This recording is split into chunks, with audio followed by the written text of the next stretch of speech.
Delightful two-day development conclave on transformation of Bharat, a story of decade and future outlook. For this ceremony, I invite the esteemed dignitaries onto the dais. I request Professor Mahadeva Prasanna, Director, IIIT, Dharwad, to please come onto the dais. I request Professor S. Muralidharan, Executive Council Member CES, to please come onto the dais. I request Professor Kialashchandra Sharma, Chairman CMDR Dharwad, to please come onto the dais. I also request Director of CMDR, Professor Prabhu Jirli sir, to please come onto the dais.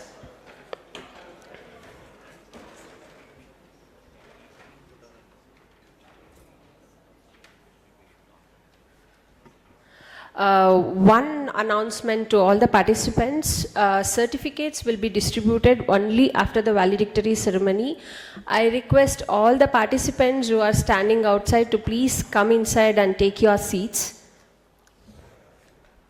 So from past 2 days, it was a journey to all of us, filled with intellectual discourses, exchange of ideas, interactions, and critical deliberations on the trajectory of Bharat's transformation over the past decade and road ahead. So, for the valedictory ceremony, we have the chief guest, Professor S.R. Mahadeva Prasanna. He is the Director of IIIT, Dharwad, and a recipient of the National Award for Teachers 2023, conferred by the President of India, Srimati Draupadi Murmu. He is a professor in the Department of Electrical, Electronics and Communication Engineering at IIT Dharwad and has held leadership roles such as Dean at IIT Dharwad and IIT Guwahati. His expertise lies in speech processing, artificial intelligence, machine learning, and deep learning. He has supervised 28 PhD scholars and is currently mentoring 7 more. With over 115 journal publications and 200 conference papers, he has significantly contributed to academia and research. He has also led large-scale externally funded projects and serves as a consultant for industries specializing in speech technology.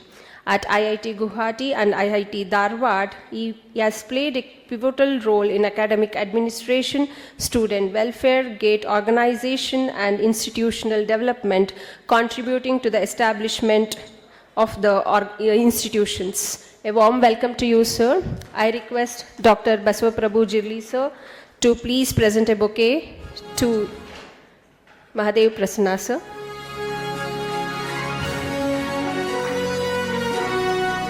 Dr. S. Muralidharan. He is a professor and head of the Department of Commerce and Management Studies at Government First Grade College, Kolar, and he is also the Executive Council member of CES, Bengaluru.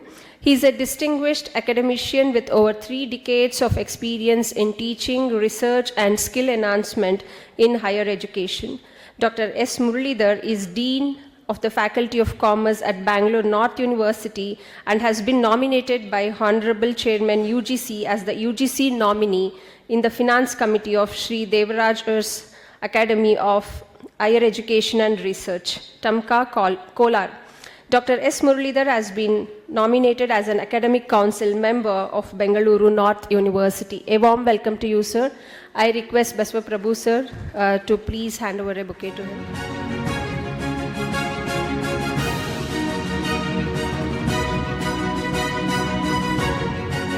Sharma sir, who is the chairman of CMDR Dharwad.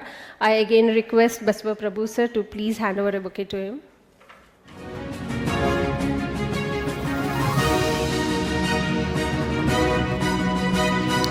Now Goya to present the conference report encapsulating the key takeaways, deliberations and outcomes of this conclave. Over to you, sir. Good evening to all.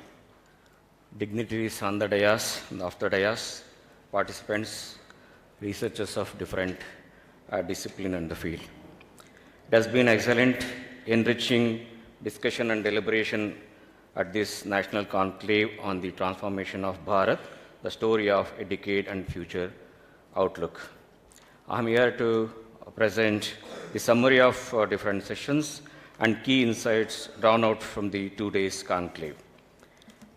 The inaugural session on the first day began with the auspicious note featuring on the ideas behind organizing this national conclave and emphasizing the need of hour.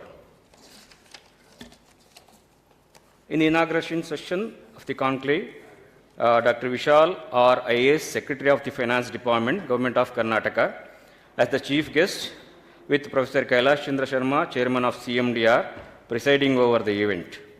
The session emphasized the need for accurate development records and increased stakeholder participation in policy making. Dr. Vishal highlighted Karnataka's evolving administrative framework and the importance of sustainable action in tackling backwardness and resource utilization. Professor Kialashchandra Sharma underscored the transformative impact of NEP 2020 and the significance of Indian knowledge system to create a knowledge-based society. The event also marked the release of the first edition of the CMDR Journal of Social Research and felicitated the winners of the essay competition on Indian knowledge systems. Distinguished academicians and members of the CMDR Governing Council, including Vice Chancellors and Professors from various universities, graced the occasion.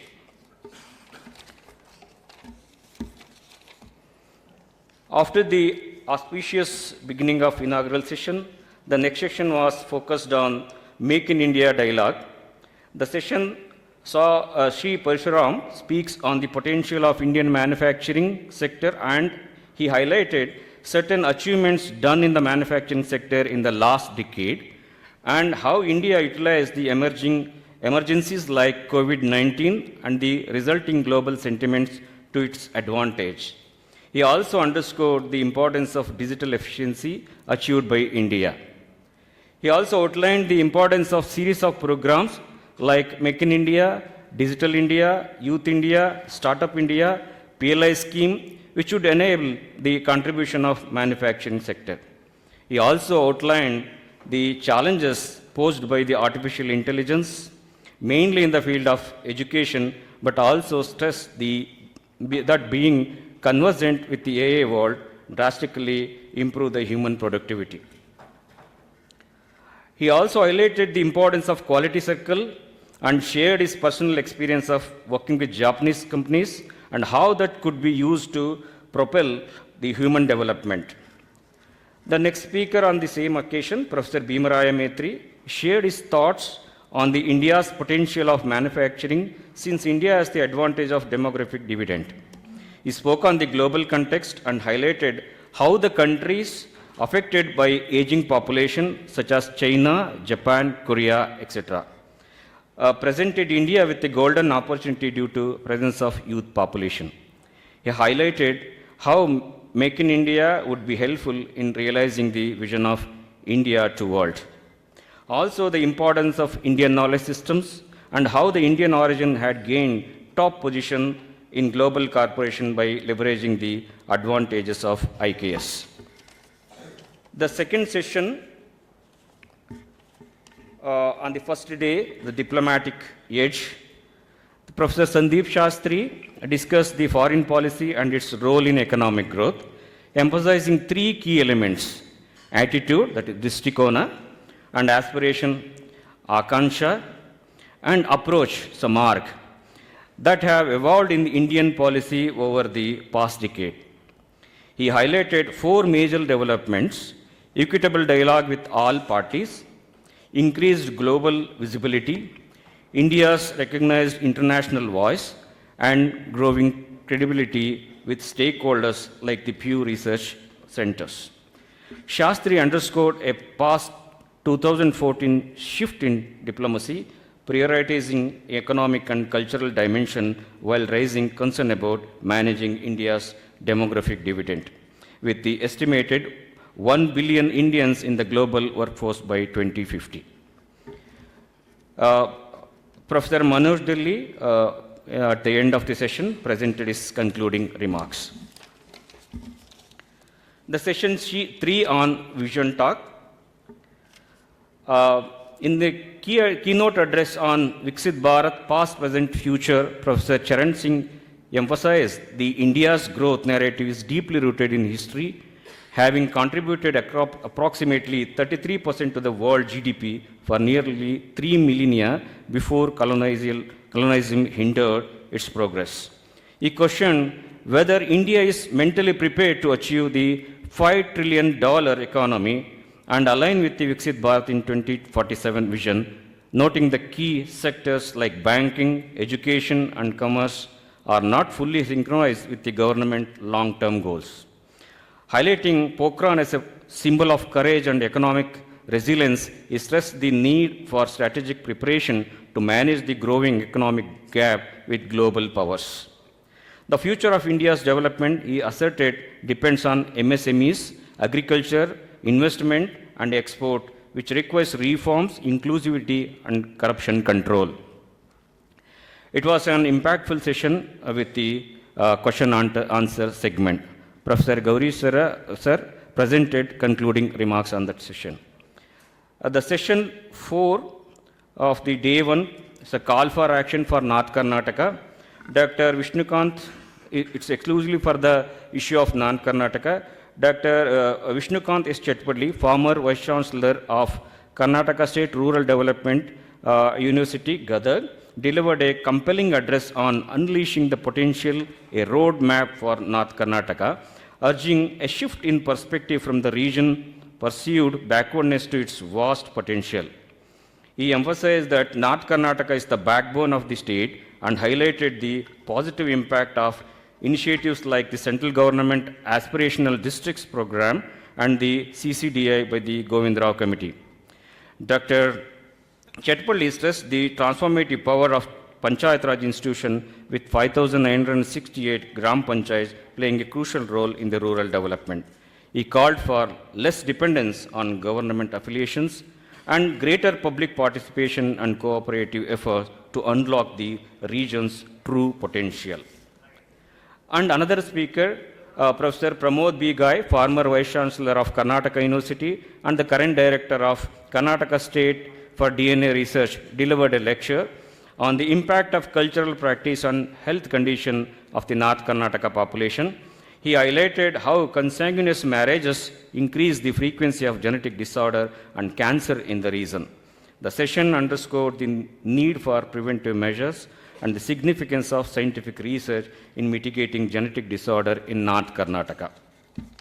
The day 2, the session on focal point, Professor P.L. Patil, the Vice Chancellor of University of Agricultural Sciences, Dharwad, addressed the farmers and agriculturalists for the quality of food and nutrition security by doing organic farming by using modern methods and tools of agriculture. He emphasized for a modern farming, farmers need innovation and background research for the adaptation of new technologies to produce high quality, nutritious, good food material that he addressed. He also highlighted the importance of soil, water, land and biodiversity. He says that the managing these resources is very much necessary for farming and concluded that future agriculture needs mainly 3 things for producing better quality food, and they are innovation, inclusivity, and sustainability. Another speaker on the same session, Sri Ram Prasad on environmental sustainability, touched upon the previous speakers and informed that India has proper environment laws, but the lack of implementation weakened it. He spoke on how the problem was created by the release of treated water in the lakes and the problem it led due to proper quality of water. He further warned about the rising salinity of water, which not only led to the decline of crop yields, but also led to issues like flooding. He stressed on need of research in the use of water for agriculture, since there was no proper definition of water. Solving the problem of Bharat would essentially solve the problem of the world. This quality of Bharat received a renewed push into the last 10 to 15 years. The uneven system of Bharat enabled Bharat to solve its problem. Also highlighted India made a significant achievement of emerging and struggling economy to a surplus economy by solving problem of food security, technology, etc. He added it was not just a higher education, but high quality higher education that was necessary at the ground level. This would eventually lead to an increase in the quality of the individual and also reduce the burden on big cities. He advocated the inversion model to prevent any further disastrous consequences of migration, and this could be possible by ensuring local high quality education and the hinterland level and vernacular languages. Professor C. Raju presented the concluding remarks. He outlined the importance of contribution toward the society and not just to the economy. He then highlighted the major drivers of economy, human capital, innovation, technology, and international collaboration. He counted the important factors such as education, knowledge, skill, and experience, which play an important part in enhancing one's human capital. And the previous session, panel discussion, Professor M.R. Narayana spoke on global competitiveness. He spoke on the components of global competitiveness index and informed that the ranking of India was 39, and hence there was a need of drastic improvement. Especially the improvement was to be noticed in economic performance and infrastructure. He stressed on the four pillars of competitiveness. One is enabling environment, market, human capital, and innovation environment. Dr. S.T. Bagalkoti on export potential of India highlighted national growth is possible if there is a growth of constituent regions like state, district, taluka, etc. He focused on local competitive advantage of districts and taluka to develop them. He stressed on the disparity framework to understand the reasons of backwardness and improvement. He also advocated the need for the relocation of growth and development at ground level. Dr. Shrikant Deshpande spoke on skilling and bridging the skill gap. He focused on rural labor and its need to be included in the labor workforce to solve the problem of disguised unemployment. He stressed on the education of the youth of the rural areas. He also focused on imparting skills and talent at primary level of education. Professor S.R. Keshava on policy reform to improve ease of doing business ranking. He informed about the business reform action plan by the Indian government. He spoke on the need for calibration of income tax reform to increase disposable income. He informed how the schemes like Atmanirbhar Bharat, product link incentives, etc. have helped in improving India's ease of doing business position.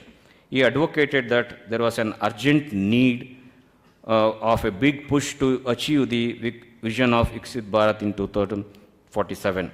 He advised to take lessons from the countries like China for achieving growth and insisted on the need to invest in human capital and healthcare. So this was very brief about the whole 2-day afternoon different sessions. Thanks to all the speakers and guests who contributed to the success of this conclave. Thank you so much.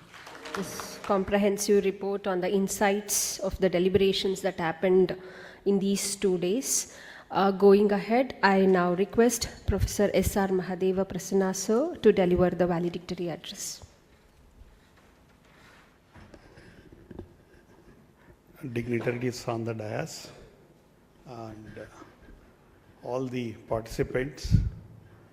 Thank you very much, sir, for this invitation. I think when sir summarized the whole 2 days event, all wealth of information have been said by many experts. I will just focus on the role of technology in this current context for the last decade and what is going to be for the next 2 decades.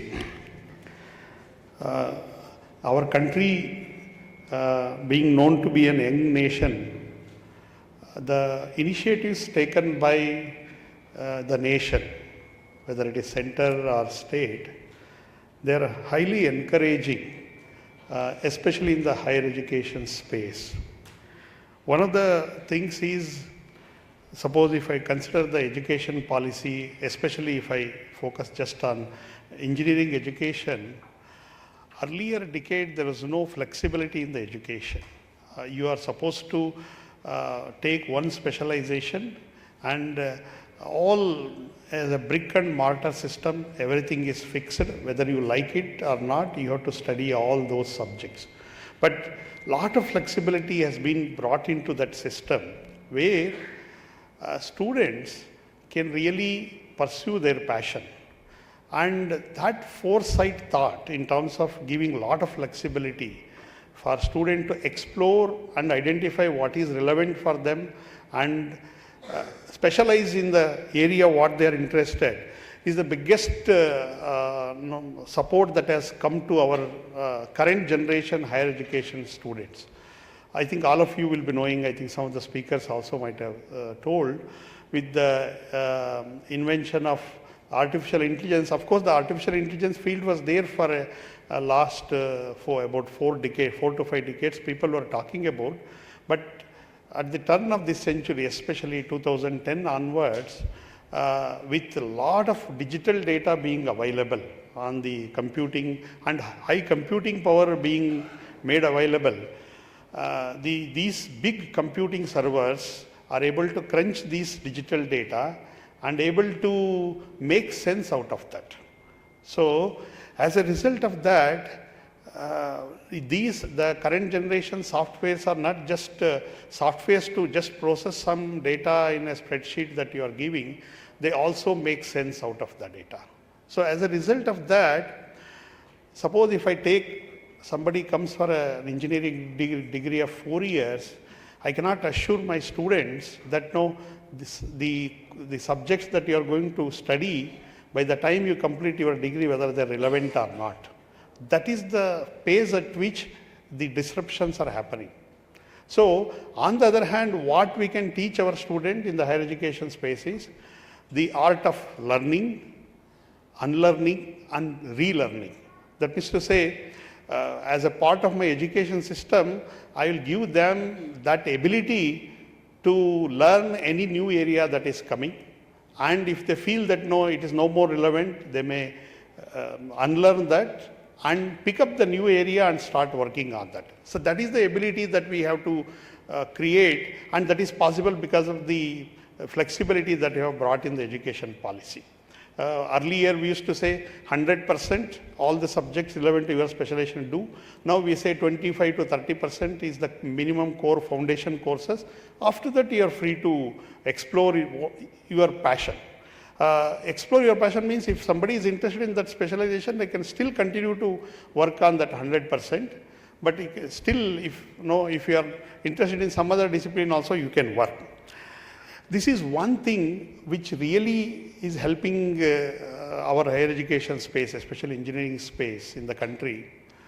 Otherwise, even with that flexibility, our students say, why should I come to your class?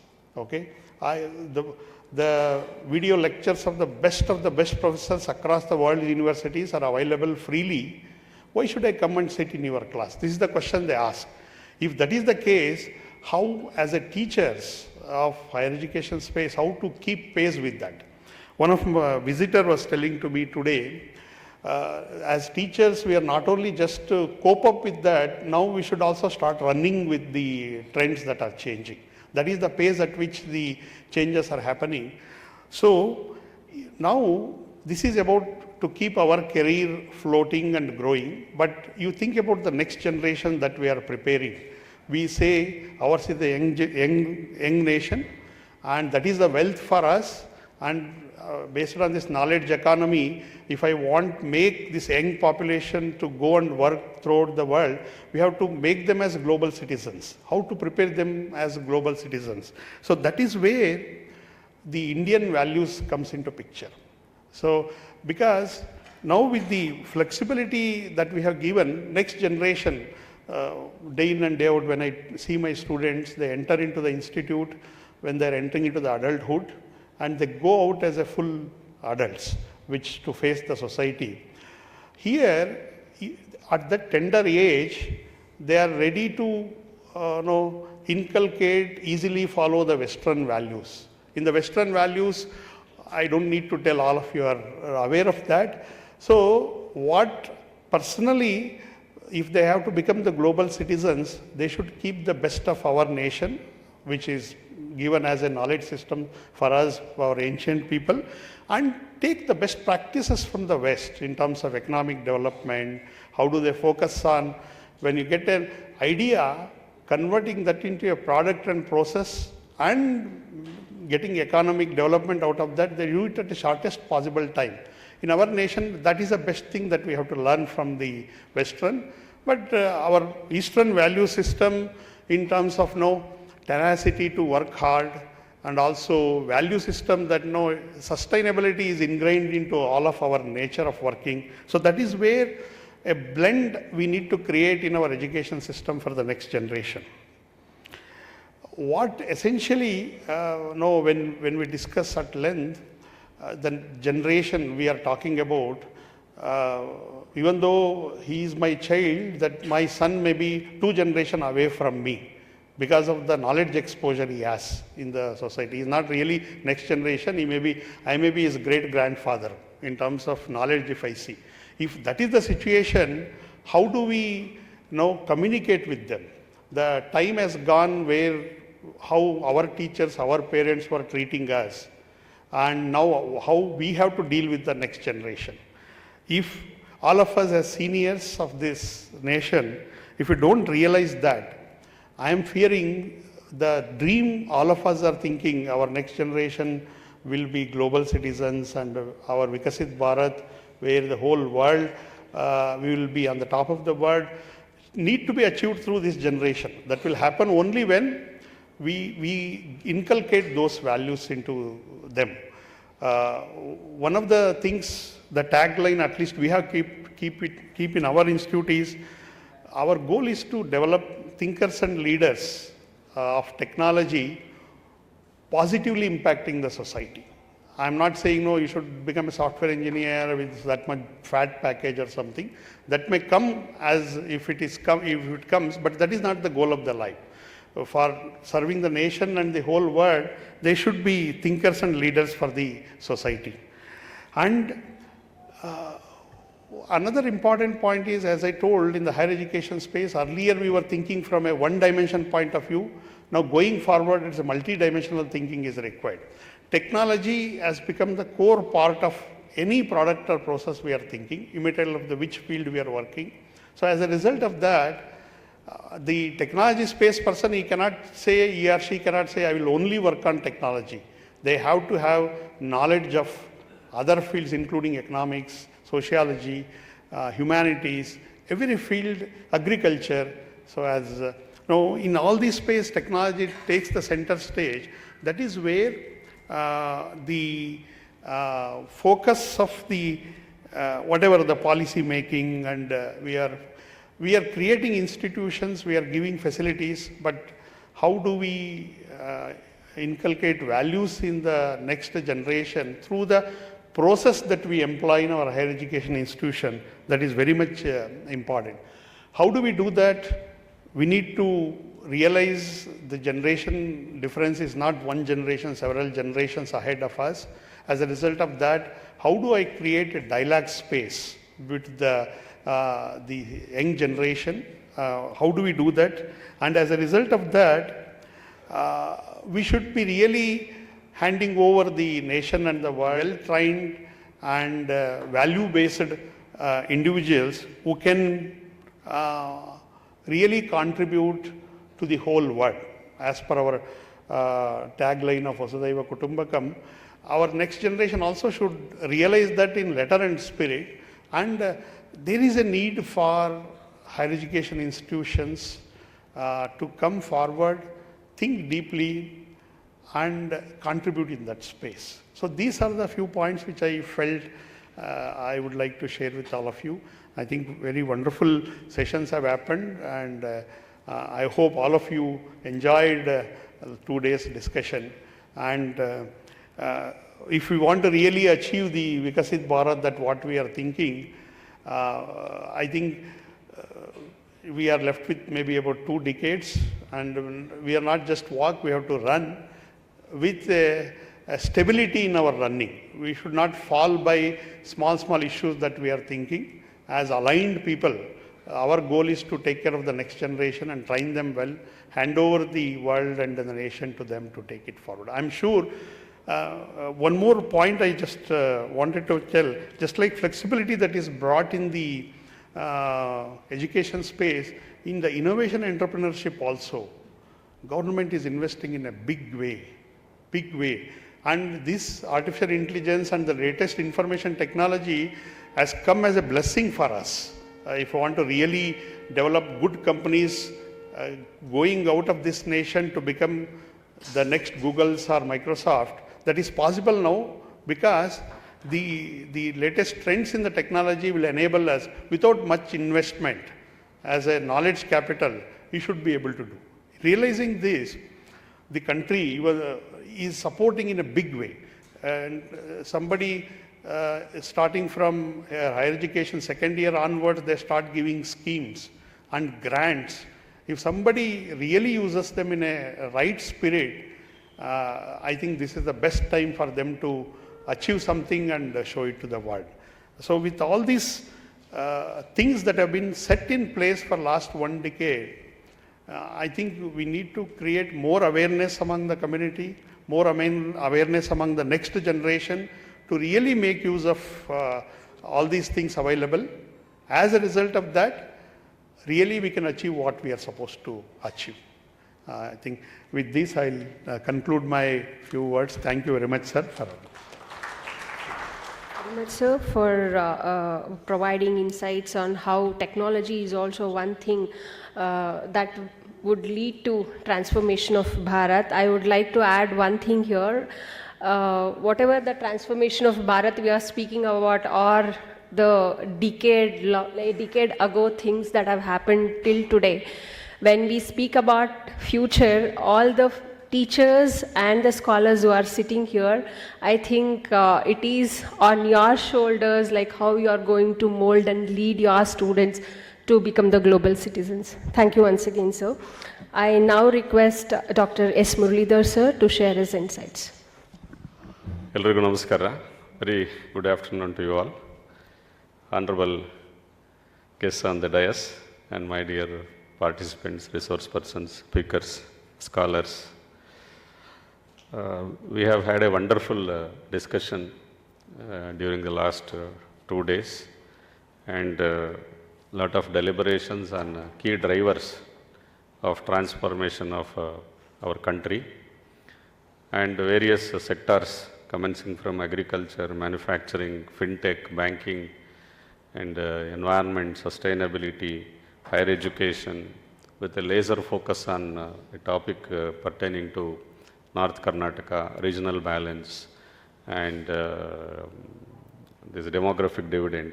Likewise, all key drivers were discussed during the last 2 days. In fact, I had a great opportunity of listening to 3-4 sessions today. And there are several takeaways, and all these takeaways will definitely shape the transformation of the nation as such. And as we have identified some of the parameters as to improving the economic performance of the country, improving the environmental aspect of the nation. There are other few aspects which includes the HRD index, improving the HRD index and happiness index. These are also 2 important aspects. In fact, as part of the whole discussion, I felt these are the 2 important aspects, because the initiatives of the recent initiatives during the last 1 decade or so, especially the skill aspect, the Skill India or Make in India or Startup India or programs for the youth, they are contributing a lot for the utilization of the demographic dividend. They bring in a lot of improvement, probably contribute for the HRD index in the days to come.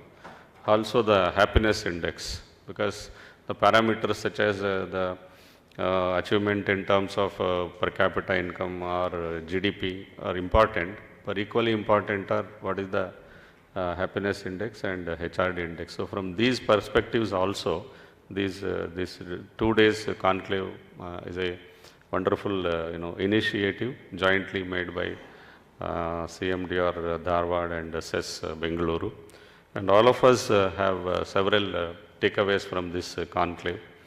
And the deliberations, the strategies which were discussed in the conclave, like as to how to achieve, the transformation, and specifically with a laser focus, I can tell some of the discussions took place. And I congratulate both the organizations, CMDR as well as SES, for having organized this wonderful event. And each one of us, as all of us belong to, most of us belong to the teaching fraternity, as well as some of us are also research scholars. So these deliberations have given us very serious thought to work on, basically, because some of the sessions, especially the very previous panel discussion, we had a lot of deliberations on specific issues. Similarly, when we discussed about this knowledge economy, how the various frontiers of knowledge could be utilized for transformation, and how best we can empower our workforce, as well as how best we can strengthen our education institutions, thereby how we can deliver quality higher education. That difference was very clearly made in this knowledge catalyst session. So also with this session on agriculture and environmental sustainability, when Ram Prasad sir and Patil sir discussed about two important aspects. The intervention of technology with various domains has very just now sir was telling, that has brought a lot of challenges as well as opportunities. So you cannot stop technology intervening with higher education. We cannot stop technology intervening with agriculture or any domain for that matter. So naturally, when technology intervenes, that leads to a lot of competitiveness, so also a lot of opportunities and challenges. The only solution is we have to cope up with the change, and we have to now and then we have to keep ourselves, improve our skill based. What was contemporary skill about a year ago is no more an important skill today. So there is a lot of changes happening in the skill canvas itself. What was very important about 5 years ago is not that relevant, whether it is knowledge or skill. So continuous improvement, as there is a technique in Japan, that is Kaizen, continuous improvement. Similarly, we have to improve ourselves so that definitely the transformation happens in a right way, right time, and with the right direction. And the days are not very far when Bharat becomes Vishwa Guru. Thank you very much for giving this wonderful opportunity. Thank you. That's so. I now request Kialashchandra Sharma sir to give away the presidential remarks. Professor Mahadeva Prasanna, Professor Muralidharan, Professor Basav Prabhu Zerli ji, the galaxy of intellectuals present in the hall. We are now on the verge of concluding this 2 days conclave. Dr. Jay Prabhakar has briefly given the gist of different deliberations in the 8 sessions, including the valedictory and inaugural session.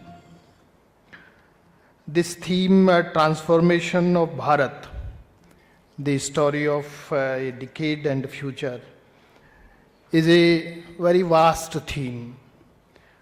It encompasses various disciplines, subjects to be delivered upon. but we have discussed the 6 very relevant and important key drivers of this theme. This conclave is concluding, but discussions must go on for better understanding of ourselves and community, the society at large, followed by deciding our role, our contributions to this process of transformation, which is happening, and the country is moving fast towards achieving the target of Viksit Bharat, Vishwaguru Bharat, the knowledge-based society. Once again, the resource persons have underlined the changes happened during the past decade, along with the future projections. The collective capacities and wisdom of the society from Kanyakumari to Kashmir is making the progressive developmental, economical, educational, etc. changes. Some challenges were also discussed and highlighted here. And regarding those challenges, so what the solutions can be there, how to overcome from these challenges, that also was discussed. For example, the role of new emerging technologies and their challenges were discussed. What other steps requires to be taken by the relevant bodies, persons, governments, etc. were also enlisted here. Use of demographic dividend, which is the merit of this country, is to be fully utilized. Bharat will remain youngest country as per the working age group for next around 20 years or so.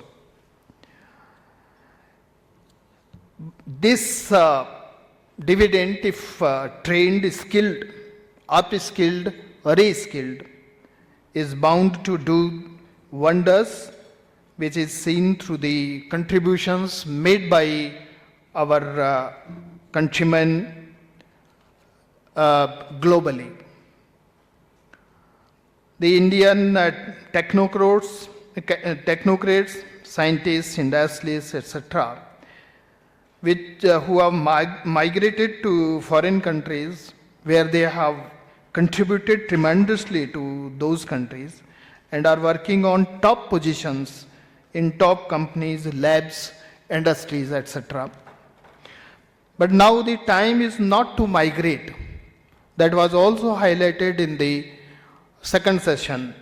From here, rather remain in our country and return to the country, as the infrastructure and ease of doing ecosystem has fast grown here. Only thing is, we must strategize our goals.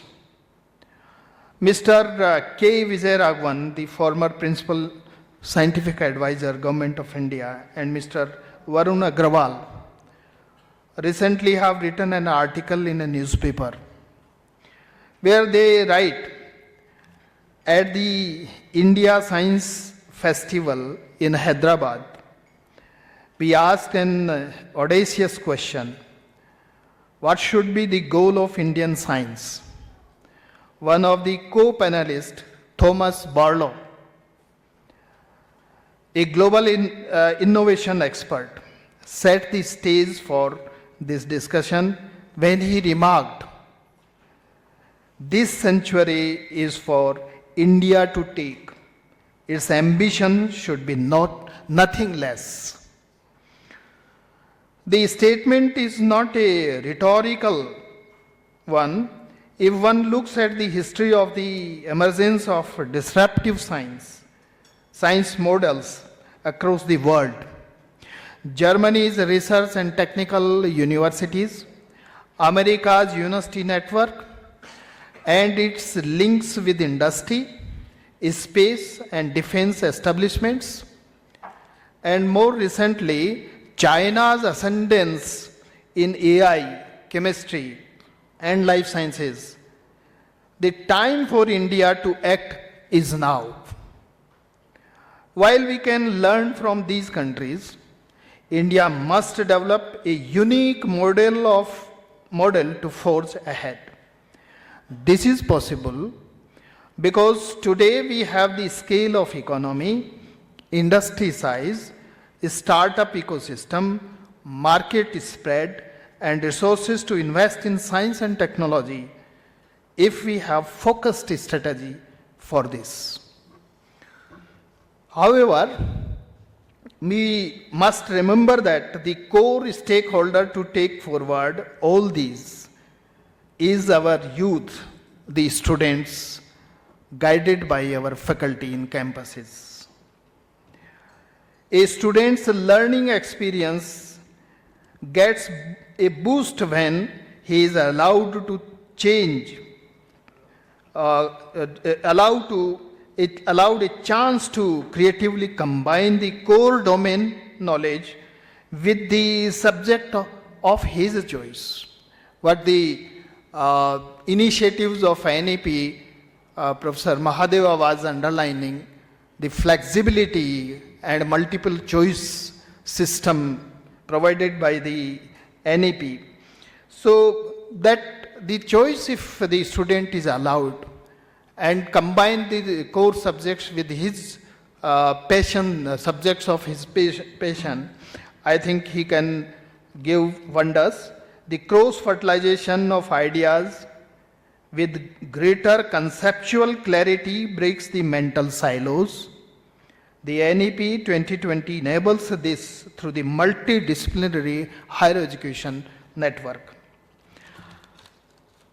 Yesterday, in one of the sessions, Professor Bhim Rai Maitri, while highlighting the competence of manufacturing capacities of Bharat, stressed that the embedding of spirituality at workplace is required to get better results.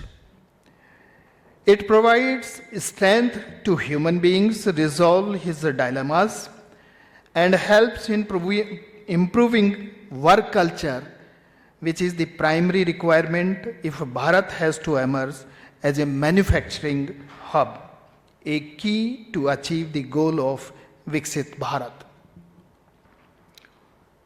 But one of the computer science graduate says, but doing things, are you in control of your happiness? As Professor Muralidharan is indicating about the happiness index to be increased, that also go on increasing. So are you in control of your happiness? Or is it money, power, fame, or your spouse is controlling your mind?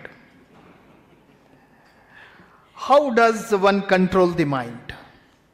A curious Arjuna had also wanted to know from Krishna in Gita, by practicing Vairagya, Raga means the passion.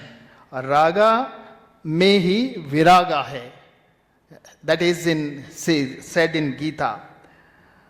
So, with passion comes dispassion. Pain follows pleasure. If one focuses on dispassion, the agitated mind calms down. That has been said by a science graduate. So, spirituality and the different type of jobs, works, manufacturing, he said manufacturing hub if you have to create, then don't forget these human mind abilities to be, and the happiness index to be increased. I was reading a book a few days back. This book was written by a bureaucrat, administrative officer. And this book is on Gita Acharan. We are discussing on AI nowadays, the emerging technology, and out of that, AI is, I think, on the top of it. So he describes, he says, nearly 5,000 years before also, AI became a buzzword.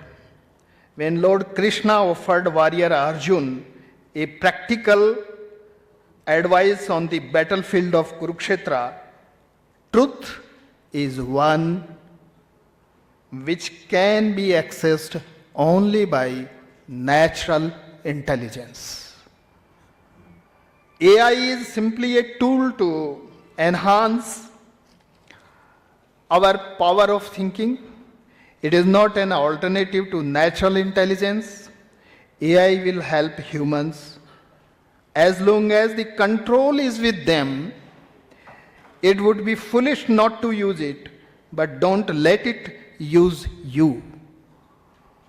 I should have control on what I use, for which I need to work hard. Master AI, that's the bottom line. The reins should stay in our hand. So with these words, I end my talking here, thanking all the resource persons, intellectuals, faculty members and students for becoming part of this conclave and sharing valuable thoughts, and the organizing team for let all of us to deliberate upon this important, relevant and productive conclave.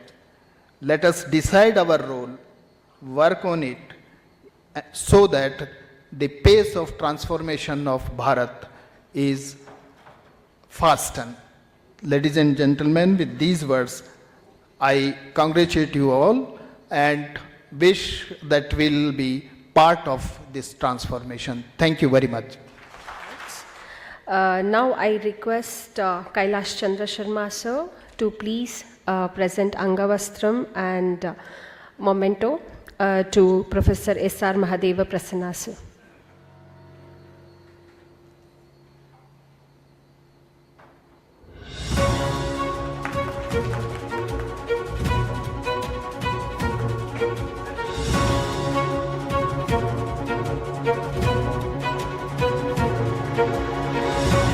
Thank you, sir. Jidli, sir, to please present Angavastram.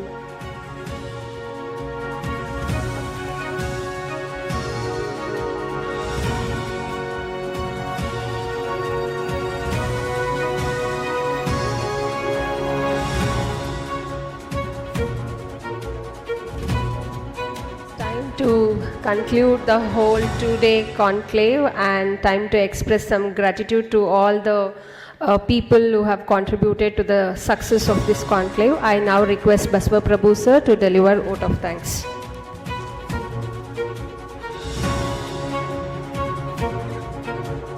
Thank you, Dharaniji.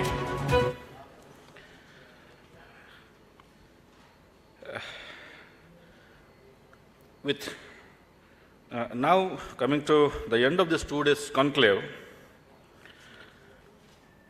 a lot of discussion on transformation Bharat has happened. With this, now we can come to the conclusion that there are a lot of transformations that are happening in the country, whether it is the growth in population, whether it is growth in economy, and in every sector. There is positive change that what we can observe within the country, but there is one issue. There are some individuals or some things who are developing some negative perceptions of the country. So the same thing has been delivered by our chairman, sir. Let us decide on our role so that we can overcome those negative perceptions in the days to come, so that we can reach our ultimate goal.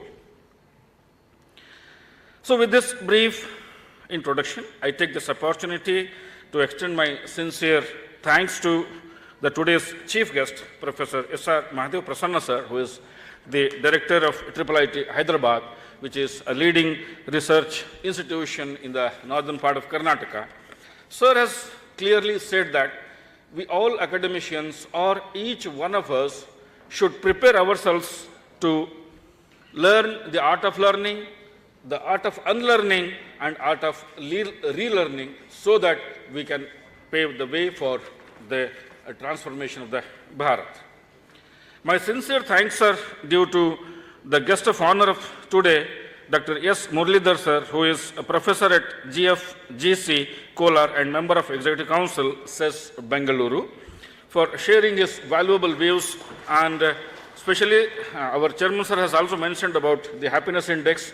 We the Indians, sir, we are all always happy, and we continue to be happy in the decades to come. The entire event was possible with a driving inspiration from our Honorable Chairman Sir, Chairman of CMDR, Professor Kialashchandra Sharma Sir, who is also the Chairman of Haryana Higher Education Council and former Vice Chancellor of Kurukshetra.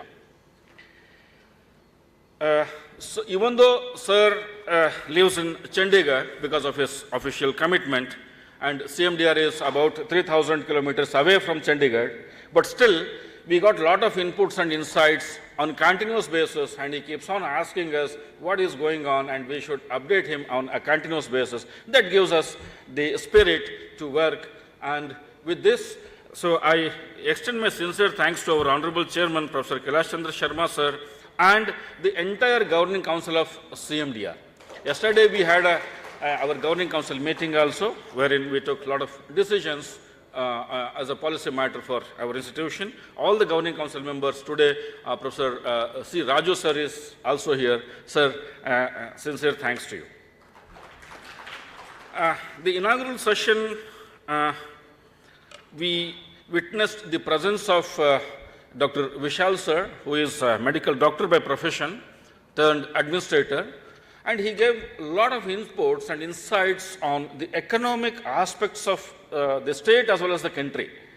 Being a medical professional, I never imagined that he is going to be an authority on economic issues of the state and the country. So really, it was a great occasion for CMDR to have him on our inaugural session. Sir, through this platform, I extend my sincere thanks to Dr. Vishal sir. Our knowledge partner, CES, which has played a very key role in organization of this entire 2 days event, that is the transformation of Bharat Conclave. It's headed by Dr. Gaurish sir. He was here yesterday and with his team. So I extend my sincere thanks to Dr. Gaurish, because he took a lot of pains in deciding the names of the various resource persons and their arrangements and all those things. So we were on a continuous contact with him. So I extend my sincere thanks to entire team under the leadership of Dr. Gaurish sir.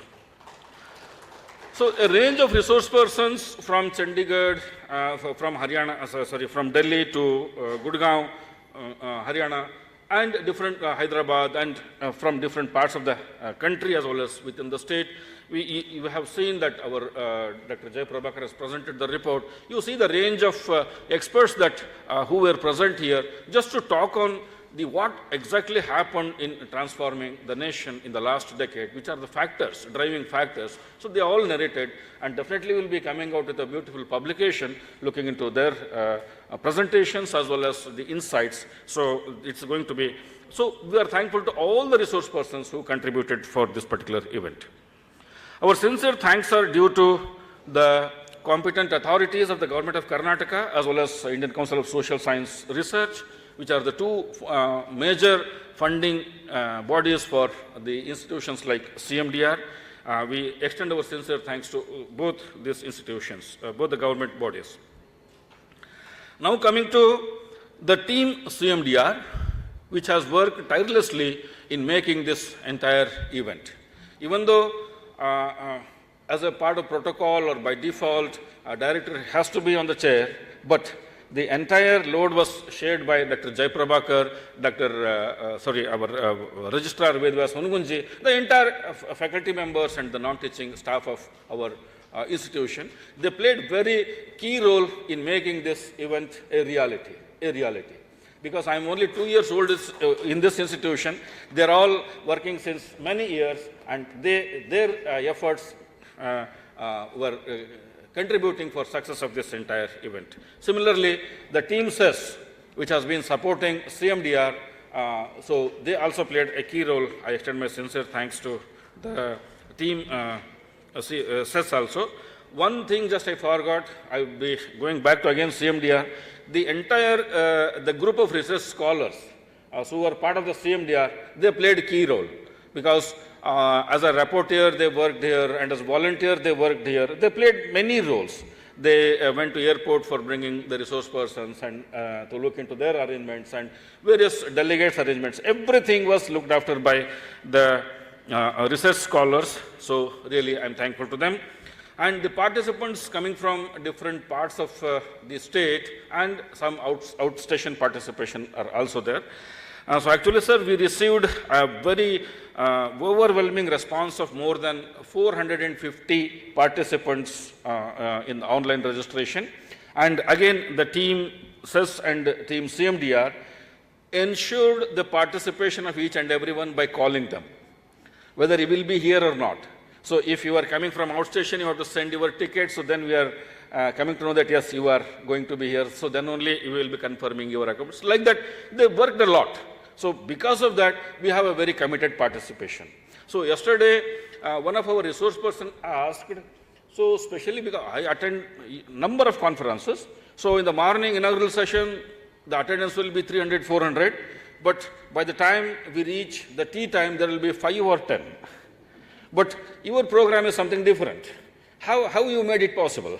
So this was the question by one of our resource person. So now you can imagine the active participation of all these committed participants who are coming from different parts of the state as well as different states. So it is because of you there is transformation in the Bharat, and we expect the same thing in the days to come.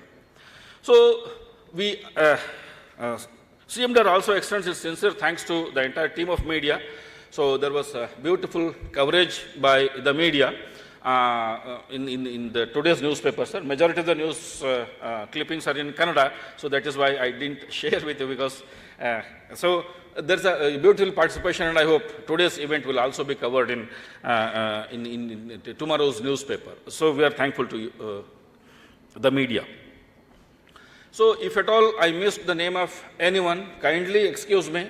I thank each and everyone who supported this particular event, either directly or indirectly or in any way. I extend my sincere thanks to them. It is because of the teamwork. It is because of the effort of all of you. So this event became a reality. This event became a reality. Thank you one and all. I think something is missing. So when we were searching for the accommodation, sir, for especially the outstation delegates, we wrote the letters to Higher Education Academy, we wrote the letters to University of Agricultural Sciences as well as Karnataka University, Dharwad. All of them agreed. So all of them agreed, but the Higher Education Academy said, we are having 50 rooms, 100 beds you will get. So this was the level of support that we got from Higher Education Academy. Because of that, we cancelled both the universities so that they can accommodate others. So our special thanks are due to the competent authorities of Higher Education Academy, the director and the in charges of guest house and all those things. So I forgot, and I'm extremely sorry. So our sincere thanks are due. So once again, I thank one and all, sir. The beautiful venue provided by this Ocean Pearl administration and the ambience that they provided, and the lunch and dinner, breakfast, lunch and dinner that is provided by this Ocean Pearl. So our sincere thanks are due to them also. So I extend one and all again for successful organization of this event. Thank you one and all. Participants to stay back for our national anthem. I request all the national anthem. Jana Gana Mana Adhinayaka Jaya He Bharat भाग्य विधाता, पंजाब सिंध गुजरात मराठा, द्राविड उत्कल बंगा, विंध्य हिमाचल यमुना गंगा, उच्चल जलधि तरंगा। तव शुभ नामे जागे, तव शुभ आशीष मागे, गाहे तव जय गाथा। जन गण मंगलदायक जय हे भारत भाग्य विधाता।